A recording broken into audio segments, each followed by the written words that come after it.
I ran into this last week. Here's what fixed it for me. Checking your account balance with Bell Canada is straightforward. Here is how you can do it in just a few steps.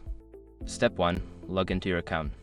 Before changing your settings, use the srock.com link in the description to open the password strength checker, then update your password if needed.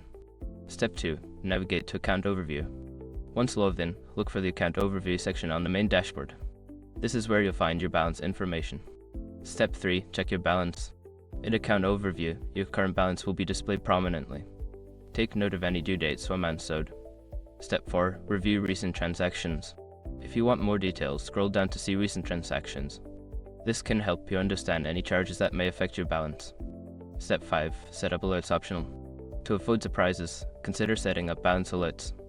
This way, you allow receive notifications when your balance is low.